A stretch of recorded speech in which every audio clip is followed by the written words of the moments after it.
A Escritura diz que Jesus Cristo veio ao mundo num tempo próprio, na plenitude dos tempos. E nesse tempo próprio, nesse tempo devido, Deus enviou seu Filho que foi nascido de mulher. O assunto é complexo, o assunto é amplo, das duas naturezas do Redentor. Ele é perfeitamente Deus, quanto perfeitamente homem. E eu quero trabalhar nesta preleção sobre os contrastes entre as duas naturezas daquele que ao mesmo tempo veio de Deus e veio da mulher. Gerado eternamente de Deus e gerado historicamente de Maria. Vere Deus, vere homo. Vamos contrastar as duas naturezas do Redentor. A título de resumo deste assunto, eu abordarei o Redentor de acordo com a sua natureza divina. Portanto, de acordo com sua natureza divina, o Redentor era infinito, independente, imutável, não sujeito ao espaço, não sujeito ao tempo, não passível de tentação, todo-poderoso, possuindo um conhecimento ilimitado. Mas se eu quiser ver o Redentor de acordo com a sua natureza humana, eu diria que ele era finito, dependente, mutável, sujeito ao espaço, sujeito ao tempo, passível de tentação, todo fraqueza e de conhecimento limitado. Perceba o contraste que eu vou fazer entre as duas naturezas do Redentor. Vou pegar uma a uma, contrastando um aspecto da natureza divina e um aspecto da natureza humana. Mas lembre-se de uma coisa importante que a gente mal vê, inclusive nos nossos seminários, sobre aquilo que os teólogos chamam de communicatio idiomatum, ou comunicação de atributos, que, de acordo com a fé reformada, diz respeito às características de qualquer uma das naturezas. Essa característica de qualquer uma das naturezas deve ser atribuída à pessoa completa do Redentor. Eu vou enfatizar isto durante a minha preleção. Então vejamos o primeiro ponto que contrasta. O nosso Redentor era ao mesmo tempo infinito e ao mesmo tempo finito. Veja a infinidade dele. A infinidade é um atributo exclusivo, próprio somente da divindade. Se retirássemos de Jesus Cristo a sua infinidade, ele deixaria de ter a mesma essência de Deus, seu Pai. A infinidade não é própria das coisas finitas e temporais. Não é possível divinizar o que é humano e nem humanizar aquilo que é divino. E eu não quero arriscar anular a sua humanidade, nem me arriscar anulando a sua divindade. O Redentor tem propriedades que seu Pai tem de infinitude. Veremos daqui a pouco que a infinidade dele tem a ver com o tempo e tem a ver com o espaço. Jesus Cristo, quando esteve entre nós, isto é, quando o Verbo se encarnou, é melhor dizer assim, ele não manifestou alguns dos atributos divinos chamados em teologia de atributos comunicáveis. Ele não fez uso de alguns deles, como veremos logo adiante. Mas Jesus Cristo é um redentor com infinidade ou infinitude, se vocês preferirem, porque a Bíblia diz que ele é o mantenedor do universo. Isso é coisa de Deus, de ninguém mais. A Bíblia diz que Jesus Cristo sustenta todas as coisas pela palavra do seu poder.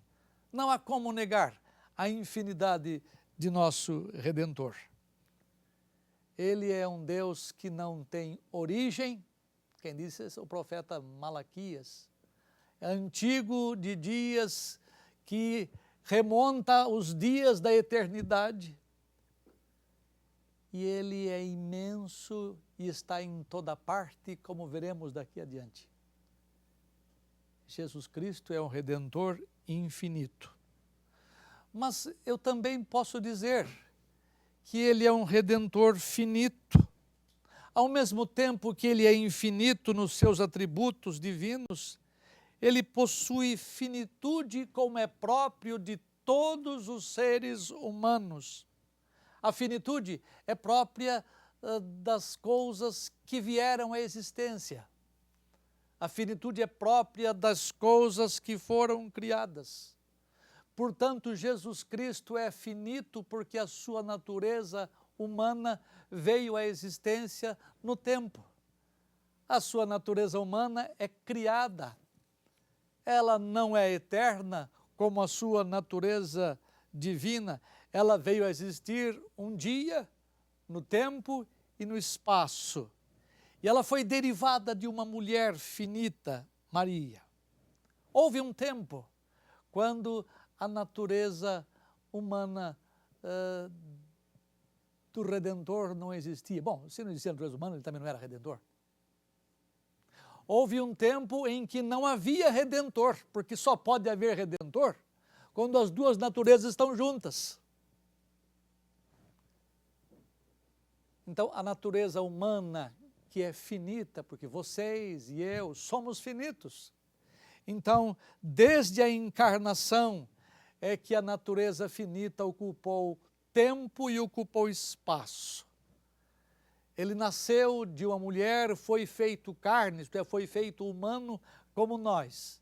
E ele andou, locomoveu-se, enquanto aqui entre nós, nas estradas poeirentas da Galileia. E hoje, na glória, também ele está ocupando um espaço num lugar para onde ele foi, e desse lugar ele haverá de vir, e nós vamos ver com estes olhos, e nós vamos apalpá-lo como apalparam os seus discípulos, como o apalparam os seus discípulos. João fala isso muito claramente, aquele que nós vimos, contemplamos e apalpamos. Ele possui uma natureza finita, portanto eu posso dizer com propriedade que nosso Redentor é ao mesmo tempo infinito porque ele é divino, e finito porque ele é homem. E as duas coisas não se chocam, porque ele é perfeitamente Deus e perfeitamente homem, e nós temos que confiar nas informações da Escritura sobre essa matéria. Se você não afirmar a infinitude, você vai causar dano à pessoa do Redentor. Se você não afirmar a sua finitude, você também vai causar dano à pessoa do Redentor. Portanto, como cristão que você é, você tem que crer no Redentor com duas naturezas. Neste caso, uma natureza infinita e uma natureza finita. Deus, homem. Agora, então, eu vou destrinchar esse primeiro ponto de algumas maneiras. A segunda coisa que eu quero lhes dizer é que o nosso Redentor era ao mesmo tempo independente e ao mesmo tempo dependente. Veja a independência do Redentor. A aceidade ou independência é um atributo eminentemente divino, peculiarmente divino. É um dos grandes atributos da divindade, atributo incomunicável que poucos dele conhecem. Deus, e eu estou falando aqui da divindade de um modo geral, o Deus triuno. Deus triuno tem a propriedade de ser independente, de bastar-se por si mesmo. Um ser que não precisa absolutamente de nada. É um ser que tem vida em si mesmo. É um ser que não depende de ninguém e de nada. Ele se basta. Ora, se nós cremos que Jesus Cristo é vere Deus, verdadeiro Deus, não podemos arrancar dele o que é próprio da divindade. Pelo fato do Verbo encarnar-se, não significa que ele tenha perdido a sua independência. Não é fácil ver nas Escrituras esse atributo de Jesus Cristo independente, porque quando nós olhamos nas páginas da Escritura, nós vemos mais um homem sofredor, um homem carente, um homem independente. Mas você não pode, em sã consciência, retirar os atributos divinos dele. E um desses atributos é essa autossuficiência, essa capacidade de bastar-se a si mesmo. A independência é um atributo da natureza divina, atenção, não da personalidade. Lembra, Deus tem 3 personalidades. 3 pessoas. Deus Pai, Deus Filho e Deus Espírito Santo. Mas Deus tem uma só essência, uma só substância, uma só natureza.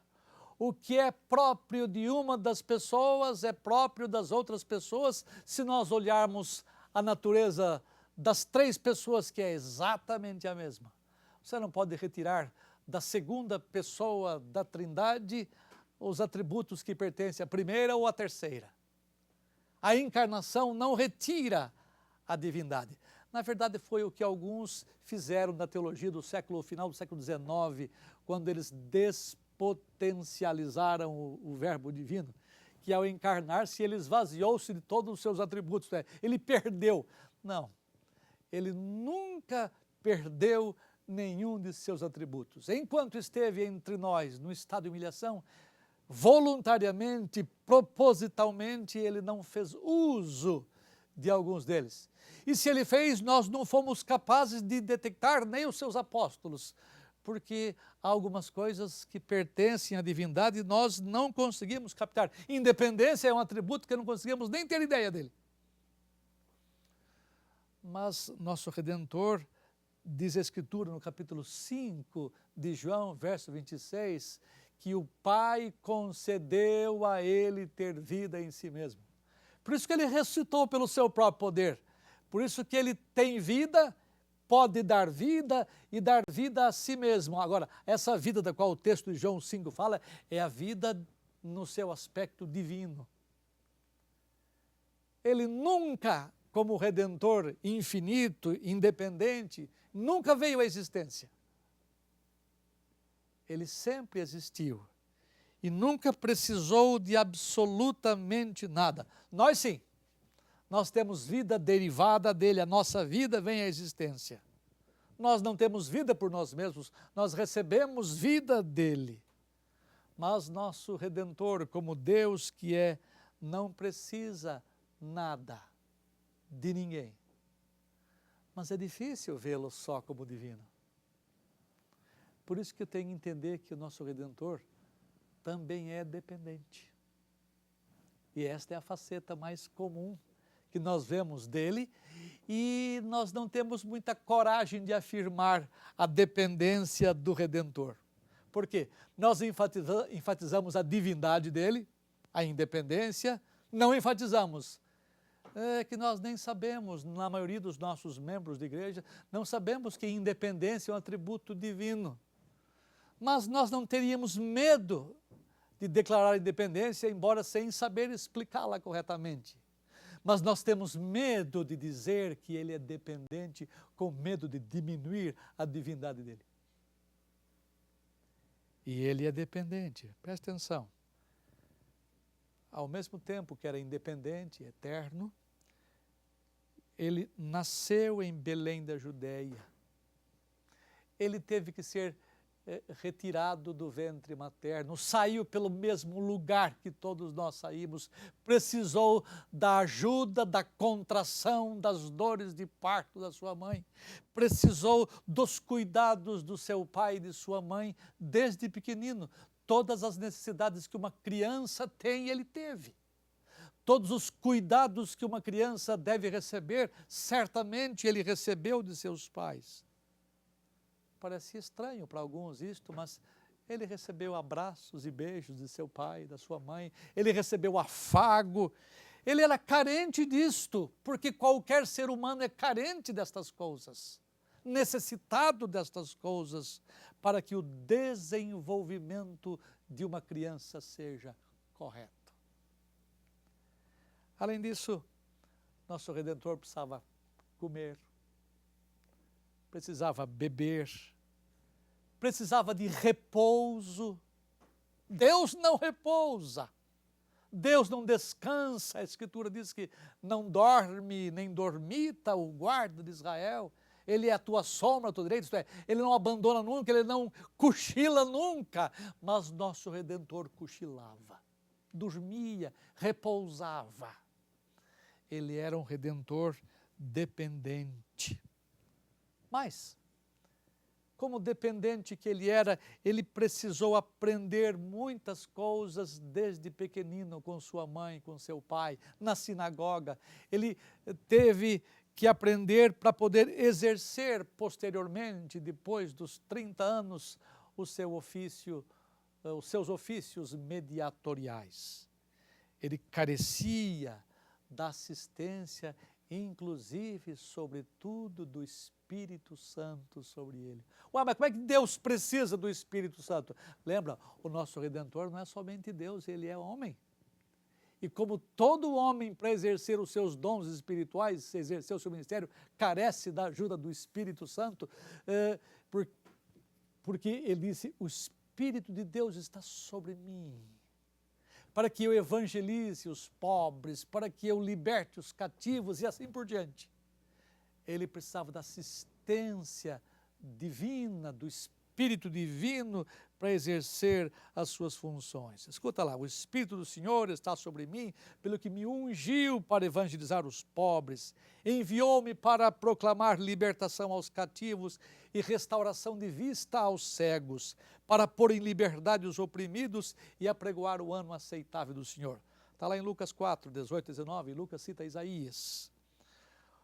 O Espírito Santo estava sobre ele desde o começo. Aliás, a concepção dele foi através da ação do Espírito Santo.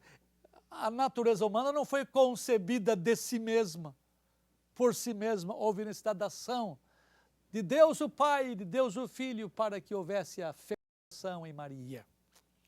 E pelo ministério todo, pela vida toda, ele careceu da assistência de Deus e dos homens, da ministração divina sobre ele, da ministração humana sobre ele. Lembra que a Bíblia diz que Maria e outras mulheres o serviam com seus bens, o socorriam nas suas horas de necessidade. Era humano, portanto dependente, carente da ajuda do Espírito de Deus e dos homens, como qualquer ministro de Deus precisa de ajuda, como qualquer homem para exercer as suas funções ministeriais, sejam elas quais forem, precisa. Todo homem precisa. E nosso Redentor era homem e perfeitamente homem. A diferença grande entre ele e nós está apenas no aspecto moral. Ele era sem pecado. No mais, carente como eu e você. A terceira coisa que eu poderia dizer do nosso Redentor, divino humano, é que ele era ao mesmo tempo imutável e mutável. Veja a imutabilidade do Redentor. Novamente, esse é um atributo exclusivo da divindade. Eu escrevi sobre esse assunto num outro livro meu, sobre o ser de Deus e seus atributos, e eu trato da imutabilidade do Redentor. Em várias coisas, o Redentor mostrou-se ser imutável. Ele era imutável no seu amor. A Bíblia diz que quando ele amou os seus, ele os amava até o fim, até as últimas consequências. Ele nunca parou de amar os seus, ele é constante no seu amor. E a sua constância é admirável, pois mostra que em todas as coisas ele é o mesmo ontem, hoje e para todo sempre. Está lá em Hebreus 13, 8. Por causa da sua divindade, o Redentor é confiável. Você confia em alguém que é constante, em alguém que não muda. Por que nós não confiamos uns nos outros, geralmente? Por que nós não confiamos nas pessoas? Porque elas mudam, o humor delas muda, os sentimentos delas mudam, as disposições delas mudam, mas nosso Senhor não muda. A sua divindade é vista neste atributo chamado imutabilidade. Não é difícil, se você quiser ver na Escritura, a imutabilidade de nosso Senhor Jesus Cristo, a constância dele. Tudo o que se pode dizer da imutabilidade de Deus Pai deve ser dito da imutabilidade do Filho encarnado, porque ambos, Pai e Filho, são da mesma essência, tendo, portanto, os mesmos atributos incomunicáveis. Se retirarmos a natureza imutável da divindade de nosso Redentor, ele não mais será nosso Deus e Salvador, nosso grande Deus e Salvador Jesus Cristo, portanto não poderá ser nosso Redentor. Mas, ao mesmo tempo que eu digo que ele é imutável, ele também é mutável. Veja como isto é fácil de entender, porque a imutabilidade diz respeito à natureza divina, enquanto que a mutabilidade diz respeito à natureza humana. Ser imutável é ser Deus, ser mutável é ser humano, é ser homem.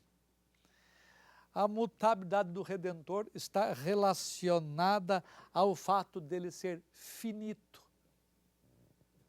ao fato dele ser temporal, ao fato dele ser sujeito ao espaço, coisas próprias da humanidade, ou para ser mais amplo, das coisas criadas. Todas as coisas criadas são mutáveis, todas elas são finitas, todas elas estão enquadradas nas categorias tempo e espaço. Mas a mutabilidade do Redentor está ligada a algumas coisas óbvias, mas que nem sempre nós prestamos atenção a elas. A Escritura diz que nosso Redentor, primeiro, crescia. Crescia em quê? No tamanho, crescia no conhecimento, crescia na graciosidade perante Deus e os homens. O nosso Redentor amadureceu. É estranho falar isso, né? Nosso Redentor amadureceu, mas ele amadureceu. Ele não nasceu com o Sermão do Monte nos lábios. Ele não nasceu fazendo os milagres. Muitas coisas que ele veio fazer na sua vida, ele as aprendeu. Até o sofrimento foi motivo de aprendizado para ele. Deus não aprende. O homem aprende. Deus é imutável. O homem é mutável. Ele mudou em várias coisas. Isto é, ele se desenvolveu em várias coisas. No livro que eu escrevi sobre as duas naturezas do Redentor, eu tenho 2 capítulos que tratam unicamente dessa mutabilidade, isto é, deste desenvolvimento da natureza humana do Redentor, ou de nosso Redentor segundo a sua humanidade. Este é um elemento extraordinário que nós temos que entender. Não esqueça das duas naturezas dele, divina e humana. Imutável tem a ver com a divina, mutável tem a ver com a humana. Portanto, como possuidor de uma natureza finita, temporal, ele estava sujeito à mutabilidade. Uma quarta coisa, ele era ao mesmo tempo não sujeito ao espaço e ao mesmo tempo sujeito ao espaço. Novamente o contraste entre as duas naturezas. Num capítulo que eu vou estudar num próximo livro meu sobre a união das duas naturezas do Redentor, a comunicação de atributos é o tema importante. E este assunto deu muito que falar, deu muita controvérsia, especialmente no tempo da Reforma. Mas eu quero repetir o que eu disse no começo desta palestra. Quando eu disser alguma coisa pertencente à natureza divina, entenda como se ela pertencesse à pessoa completa do Redentor. Quando eu disser alguma coisa que pertence, é própria da natureza humana, entenda que é o Redentor que tinha. Eu estou dizendo que o nosso Redentor é imutável, o nosso Redentor é mutável. Foi o que eu acabei de dizer há pouco. Mas quando eu falo da mutabilidade dele, isso pertence à natureza humana. Mas eu devo entender que a natureza humana não é isolada da pessoa do Redentor. Entendam isso, é importante. Nunca separe as duas naturezas como elas pudessem viver assim. O que é dito de uma natureza deve ser dito da pessoa toda, seja da natureza divina, seja da natureza humana. Então, ao mesmo tempo, sujeito ao espaço e não sujeito ao espaço. Veja a não espacialidade do Redentor. Essa aqui é difícil vê-lo enquanto ele esteve entre nós. Porque cada vez que nós víamos Jesus com estes olhos, nós não, os que viveram com ele, viam deslocando-se daqui para ali, andando de uma cidade para outra, de uma aldeia para outra. Eles não puderam ver a onipresença do Redentor por causa da nossa finitude, porque onipresença não é alguma coisa que você observa com estes olhos.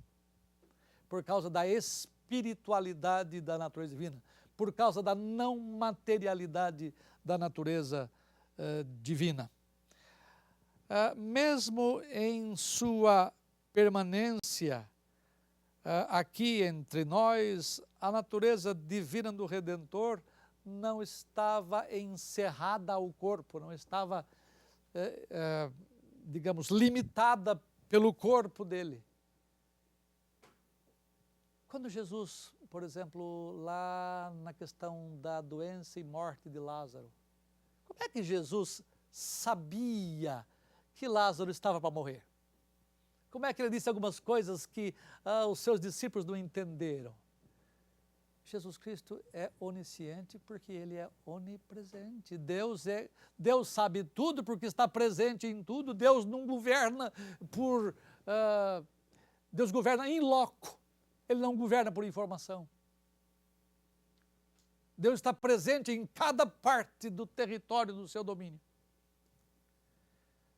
Mas foi difícil ver para nós isto enquanto ele estava aqui entre nós. Mas depois que ele subiu ao céu, ele disse dessa não espacialidade dele, ele não estava preso ao espaço, ele disse assim: eis que eu estou convosco todos os dias até a consumação dos séculos.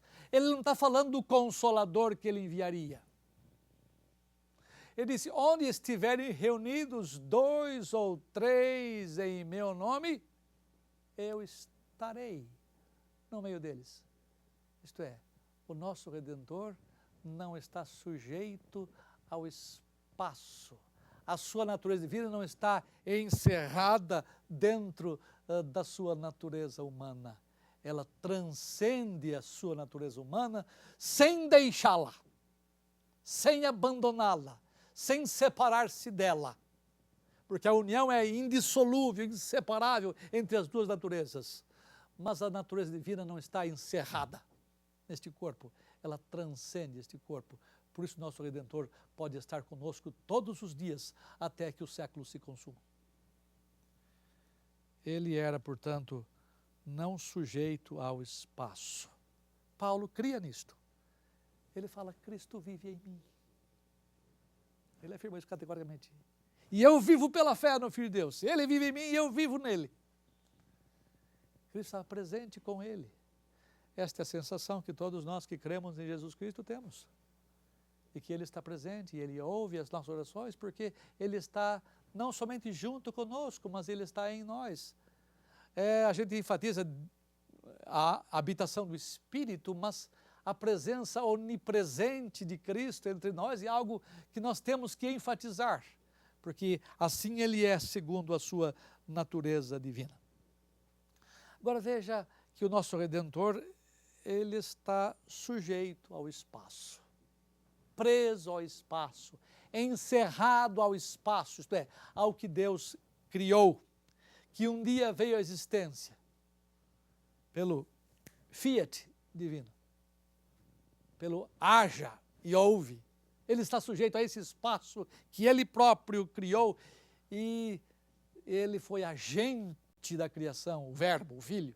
Quando Ele se encarnou, Ele entrou na história, fez parte da história e nunca mais pode deixar de estar vinculado à noção espacial. Nunca mais. Ele possuía uma natureza humana, e isto inclui corpo e alma humanos. Espírito finito, isto é, alma finita, um corpo finito, encerrado pelo espaço. E nosso Redentor, como qualquer um de nós, se movia de um lugar para outro, sujeito ao espaço. Quando ele saiu desta esfera nossa, a Bíblia diz que ele foi elevado até as alturas. E numa mensagem apocalíptica, vários escritores mencionam que ele há de vir do mesmo modo que ele subiu. E todo olho verá. Então, Jesus Cristo, conforme a sua divindade, não está sujeito ao espaço, mas conforme a sua humanidade, ele está sujeito ao espaço. Ele se moveu para o céu, elevado às alturas, e de lá ele vai descer. E nós vamos vê-lo face a face. Certamente nós vamos tocá-lo, como João disse.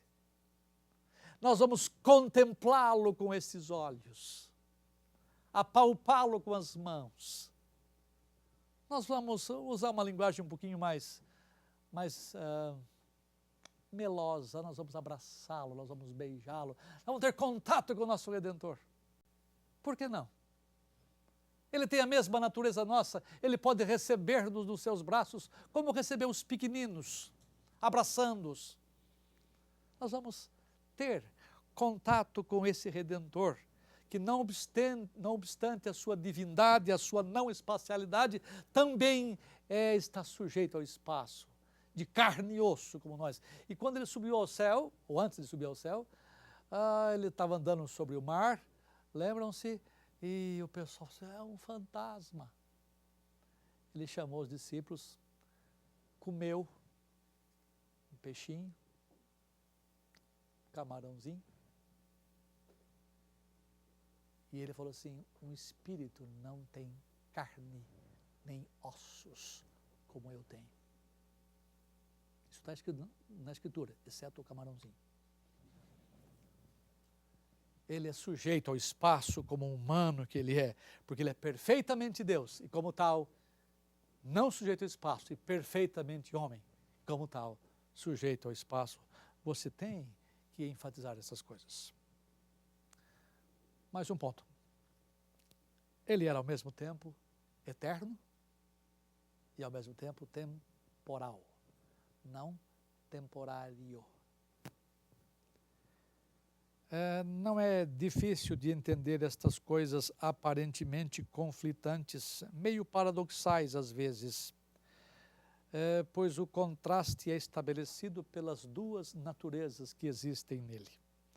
Veja a eternidade dele. Se você buscar os nomes do Redentor, os títulos do Redentor, você vai encontrar por exemplo, Pai da Eternidade.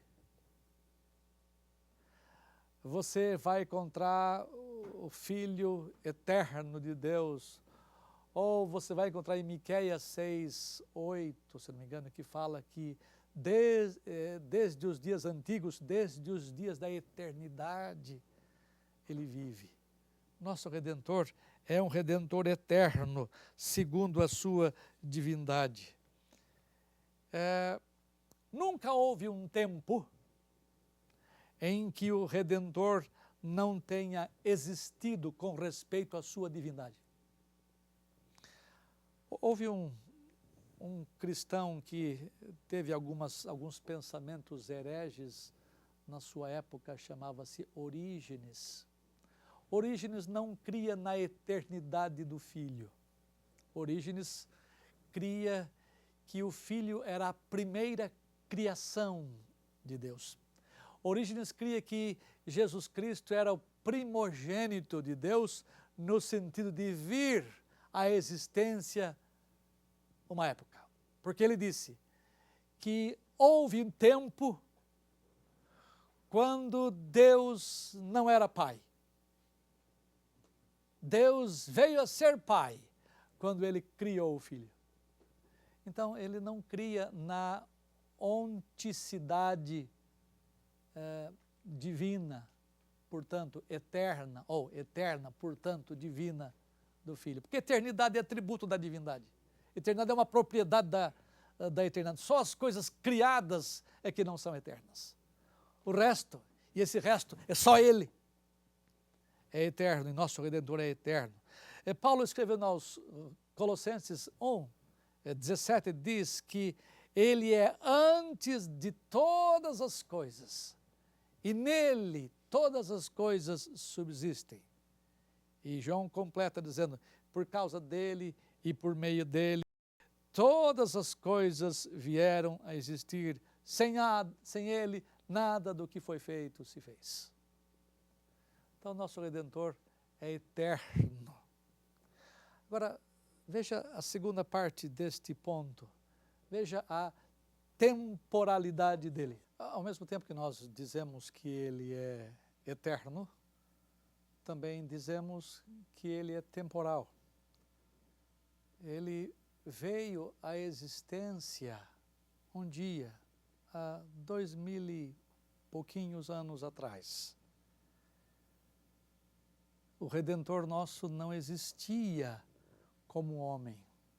Vou repetir, na verdade, não tem Redentor sem ser homem, sem ser Deus ao mesmo tempo. Mas como eu não tenho como dizer, eu digo que ele não existia como homem até que houve a encarnação do Verbo, até que o Filho baixou até nós, sendo Emanuel. Mas é Emanuel conosco. Quando eu falo, é Deus conosco. Na verdade, é Deus em nós. Deus tomando a nossa humanidade. Deus assumindo a nossa humanidade. Portanto, o eterno, o Deus eterno Redentor assumiu temporalidade. Ele foi feito finito, portanto temporal como nós. Ele veio a existir lá em Belém da Judéia. Jamais haveria possibilidade de haver Redentor sem a encarnação do Verbo. E no tempo próprio, na plenitude dos tempos, Deus enviou seu Filho e ele assumiu a temporalidade. E desde então, nunca mais há Verbo somente, há o Filho somente. Desde que houve a encarnação do Verbo, há para sempre o Verbo encarnado. Para sempre, ou desde sempre eterno, e para sempre temporal. Por causa da sua divindade e por causa da sua humanidade. Um outro ponto, é o penúltimo, antepenúltimo na verdade. Ele era ao mesmo tempo sujeito à tentação e não sujeito à tentação. Eu vou correr, vou andar rápido. Lembra bem, como Deus, ele jamais poderia ser tentado. O Verbo jamais poderia ser tentado, porque é propriedade de Deus não ser tentado. A Escritura diz que Deus não somente não pode ser tentado, como também a ninguém tenta. Está lá em Tiago 1,13. Nosso Redentor, se fosse Deus, unicamente Deus, ele jamais poderia ser tentado. Um Redentor intentável, segundo a sua divindade. Mas nosso Redentor foi tentado. É fácil ver isso na Escritura. Várias vezes a Escritura fala da tentação de Jesus Cristo. Ele não tinha tentação interna, tinha tentação que vinha do seu próprio coração pecaminoso, porque não tinha. Mas ele foi tentado externamente por homens e pelo próprio tentador. O que tornou possível a tentação de Jesus? Por que é que ele veio a ter tentabilidade? Por causa da sua humanidade. Só são tentados seres finitos. Só são tentados seres temporais. Portanto, ele foi tentado em virtude do seu senso de dependência. Lembra? Ele estava com fome. Ele estava esvaindo-se em fraqueza por ficar 40 dias e 40 noites sem comer. Não necessariamente sem beber, mas sem comer. Isso desgasta um homem. Isso faz com que os apetites de um homem se tornem ainda mais fortes. Ele foi tentado na sua fraqueza, porque ele era homem. Lembra? Intentável e tentável. Porque Deus, porque homem. Ponto seguinte, ele era ao mesmo tempo força e ao mesmo tempo fraqueza. Veja a onipotência do Redentor. Segundo a sua natureza divina, nosso Redentor exerce domínio sobre cada esfera do universo que ele criou. Não tem nada do universo que ele não domine. Domínio sobre as ondas do mar, domínio sobre as enfermidades, domínio sobre os demônios, domínio sobre os elementos da natureza, tudo estava sob o controle de nosso Redentor. E ao subir ao céu, ou antes de subir ao céu, ele disse: todo o poder me é dado no céu e na terra. Esta é a onipotência dele. Mas, ao mesmo tempo, ele tem fraquezas. Por fraquezas, não entenda pecaminosidade ou propensão ao pecado, mas limitação, dependência, passível das coisas próprias daqueles que são criados. Foi exposto, por causa da sua natureza humana, às dores e às tristezas e às limitações em geral. Fome, sede, cansaço, enfermidades. Não era um fraco nosso Redentor, era poderoso Redentor, mas como homem ele mostrou fraquezas. Por fraquezas não entendam nada relacionado à pecaminosidade, mas ao senso de dependência, de necessidade que ele possuía. E agora vem o ponto final, que talvez seja o problema maior seu e meu. Ele era ao mesmo tempo onisciente e limitado em conhecimento. Veja as características da limitação da mente humana. Primeira coisa, a mente humana pensa limitadamente. Por quê? Porque a mente nossa é criada. Ela pensa de maneira limitada. A limitação de raciocínio e de pensamento é coisa própria de nós. A ilimitação não é própria de nós. Nós temos, digamos, esta altura de potencialidade de conhecimento. Mas os cientistas da mente dizem que nós desenvolvemos apenas uma porção pequena da nossa potencialidade para conhecimento, para inteligência. Ainda que nós desenvolvêssemos tudo da nossa potencialidade, ela continuaria a ser finita. nós pensamos finitamente, porque a nossa mente é finita. A mente finita pensa sucessivamente, não somente limitadamente. É próprio você pensar uma coisa, depois outra e depois outra. Assim como quando você vê, passa os olhos, você vê uma imagem de cada vez. Você não consegue ver todas as coisas ao mesmo tempo. Muito menos pegar, ou conversar, ou raciocinar ao mesmo tempo quando todos falam e quando todos perguntam. Jesus Cristo, em sua mente humana, também era semelhante aos seus irmãos. Ele pensava e raciocinava de maneira sucessiva. Lembra? Mente, atenção, mente, afeições, as volições nossas são propriedades não da nossa pessoalidade, mas da nossa natureza. Por exemplo, Deus, e vou me alongar aqui, Deus possuía quantas mentes? Deus possuía uma mente só. Por quê? Mente é propriedade da natureza, da essência. E Deus tinha somente uma essência. Se a mente fosse propriedade da pessoa, Deus teria quantas mentes? 3. Porque Deus é 3 pessoas. Então, Jesus Cristo era uma só pessoa. No entanto, possuía 2 naturezas. Se a mente é propriedade da natureza, logo ele tinha 2 mentes. Mente humana e mente divina. Se nós negarmos a mente humana de Jesus Cristo, nós vamos ter problema com aquele texto que alguns de vocês já mencionaram sobre ele não conhecer o dia e a hora da sua volta. Somente humana que não consegue perceber, e por razões que eu desconheço, Deus não revelou à mente humana de Jesus Cristo aquelas coisas do fim. Outra coisa, a mente humana adquire conhecimento. Na verdade, a totalidade dos conhecimentos da mente humana é adquirida e armazenada no nosso ser mais interior.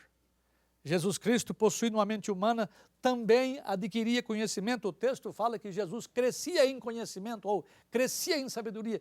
Ele não nasceu sabendo todas as coisas que ele ensinou. Ele as aprendeu, muitas delas diretamente do seu pai e outras de sua mãe, do seu pai terreno e na escola sabatina, não é?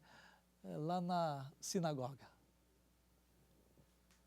A inteligência de Jesus Cristo, claramente vista, era passiva de conhecimento adquirido. Ele aprendia acumulando conhecimentos. Outra coisa, a mente humana, portanto, possui desenvolvimento.